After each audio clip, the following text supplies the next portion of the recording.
What's up? I'm listening to The Lounge. Demon We Love. The whole team stay tuned in. Just cuz.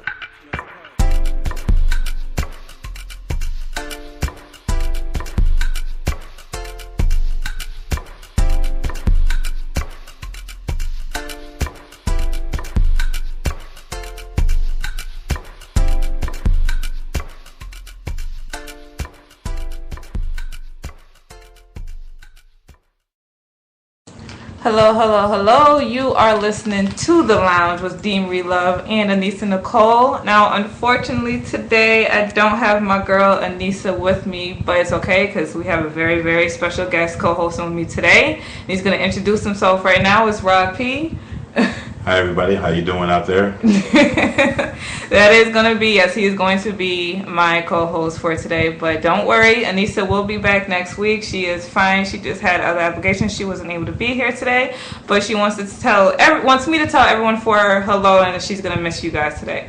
But I still think that we do have a pretty cool show planned out today, guys. Thank you so much for being here, everyone that's listening live. We got a lot of things to talk about as usual. Before we get into it, just so you know a little bit about our co-host, he's going to tell you a little bit about himself. What can I say? I'm a fitness photographer out here in Glendale, Arizona. I do a lot of bodybuilding shows, a lot of pro athletes, different things like that, and I love photography, so that's my story. Yes.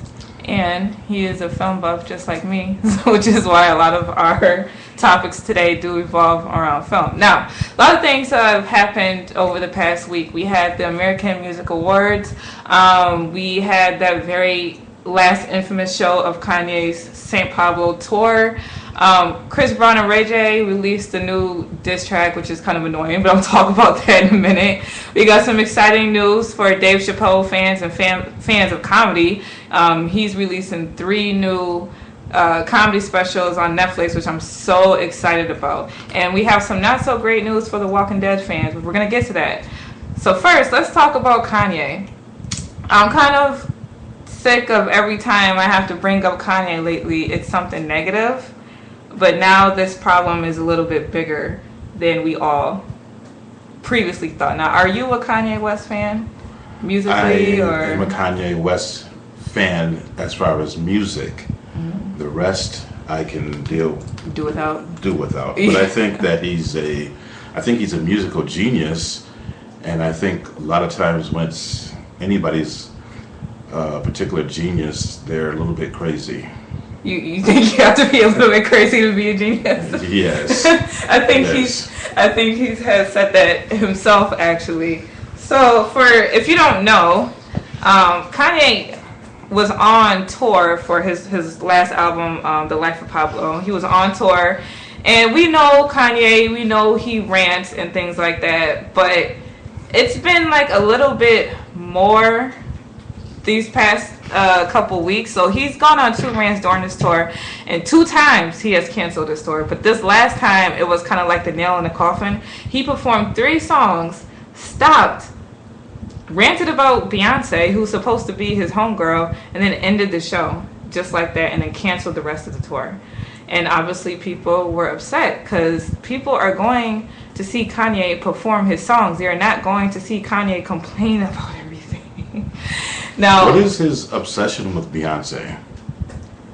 I think he really admires her as an artist, and he can't wrap his head around the fact that she doesn't win every single award, and you know what I mean, and that she's okay. I don't know, I feel like, I don't know what it is though. People have questioned that, like, is he in love with Beyonce or what? Right. But every time he's ever ranted about her, it's always been positive. This last time, he goes and he says that he heard that Beyonce wouldn't perform if she didn't win Video of the Year over him and Drake, which is just very strange. I've never heard anything about Beyonce saying anything like that. It doesn't make a whole lot of sense to me. And if that wasn't something that you heard yourself, why would you go on stage ranting about it instead of picking up the phone and calling her husband or calling her? Do you know what I mean? Well, he seems to deal with all of his issues on stage. And that's what's a problem for the fans because they want to hear the music, not his personal issues. Right, it's not The View. But even when he goes on those type of shows and rants, it's annoying too. Listen, I love Kanye, I really do, but I do think he does have some type of issues, and unfortunately, after he canceled the show, he was hospitalized for mental health. Now, there is some people are skeptical. I am not. I think he actually really does have some type of problems, and it's just now, being put out there and something's being done about it. So, I mean, I wish him the best.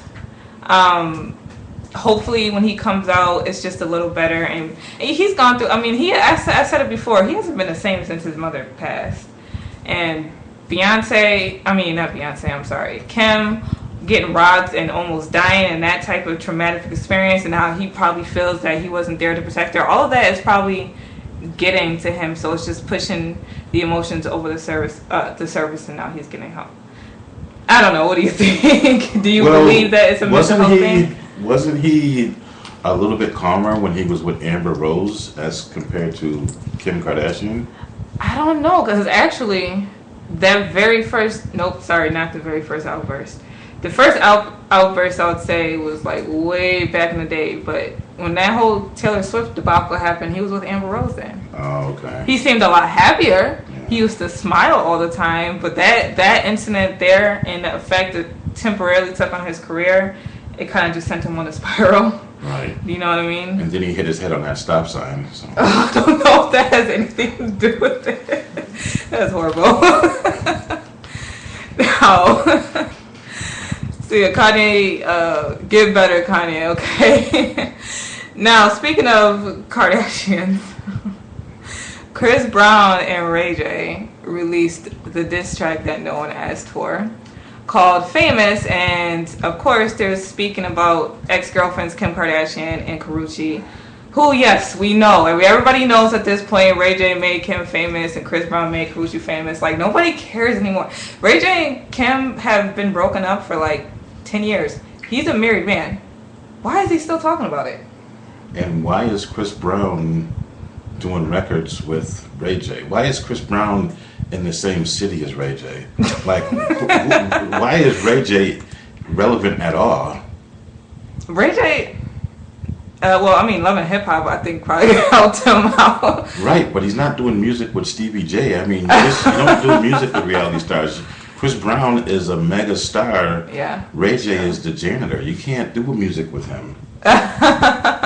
And just real quick, I want to say what's up to everyone that's in the chat. Hey, Teresa, Catherine, Everett, Rome, Dev, what's up, guys? Thank you so much for tuning in. Everyone that's listening live. And to Everett, you asked if the famous song is good. I actually don't think it's good. I actually think it's very mediocre and that we could have all done without it.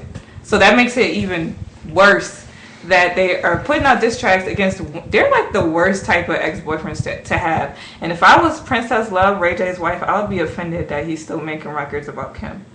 Now it's kind of seemed like he keeps saying he made her famous, but he's trying to capitalize on her fame to stay relevant. That's how I feel about it. Yeah. And you don't even think he needs to be in a room with Chris Brown. No, I mean, they're not on the same level. And, I mean, I don't know, for Corinne Trucci, I mean, would you want the diss track or would you want the black eye that Rihanna got? Oh, my God. The diss track is way better.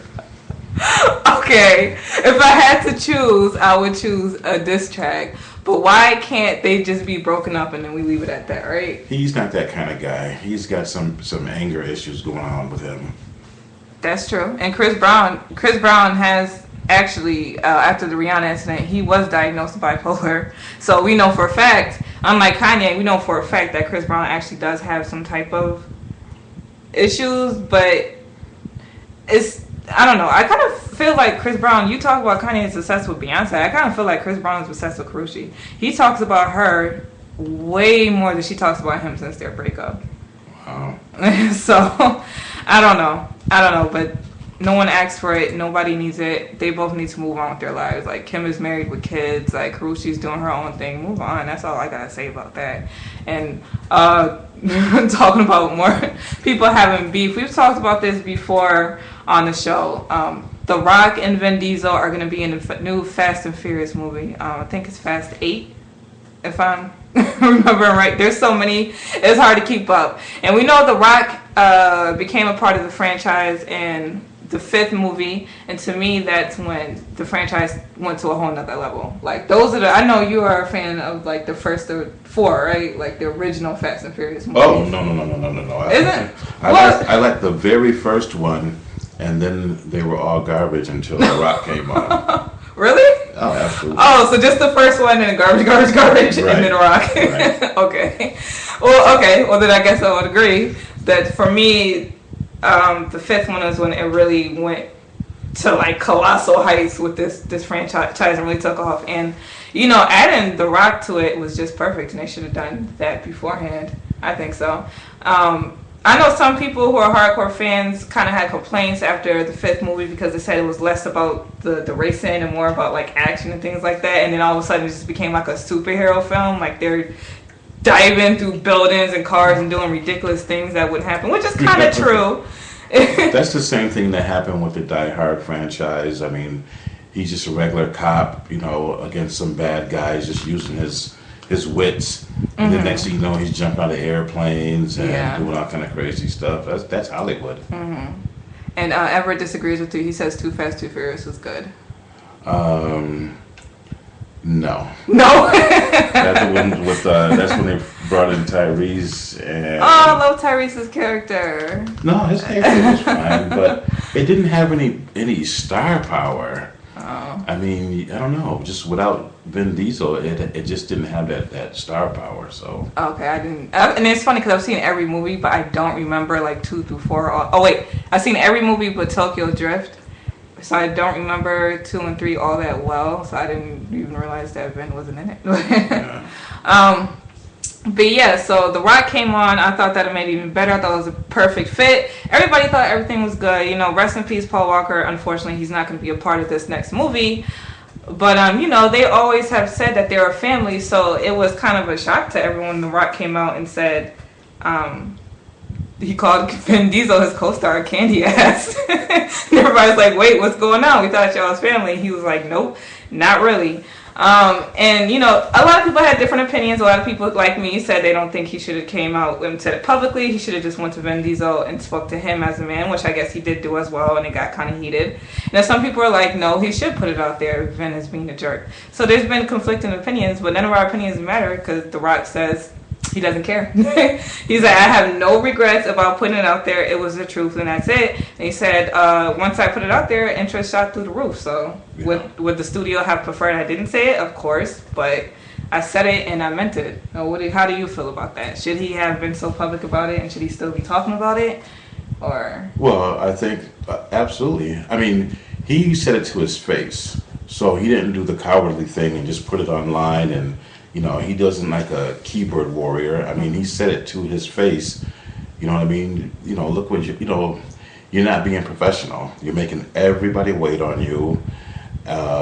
You're basically being a diva. yeah. And the thing is, too, is Vin Diesel is not all that. I mean, besides Fast and Furious, his Hollywood career is kind of a flop. I mean, The Last Witch Hunter. Oh wait, what about he just came out with the movie and. Was it Pitch Black? Was the Chronicles of Riddick? Wasn't that a pretty big hit? No. And then he did Pitch Black, and then he did like another one. I might be getting confused in it. But none of them are huge movies. Oh, okay. The only, besides Fast and Furious, the only hit that he had was that Triple X movie years ago, and then he left that one after. Mm-hmm. You know what I mean? If you look at his career, he's always been kind of a diva because he left the Fast and Furious after one movie and thought he was too big to do that. Mm-hmm. He left Triple X after one movie, thought he was too good to do it, and and he ended up right back where he started because he had nothing. That can happen, but fortunately, I think for the movies he did come back, and him, I love that whole family dynamic that they have with him. Paul Walker, Tyrese, Ludacris, all of them.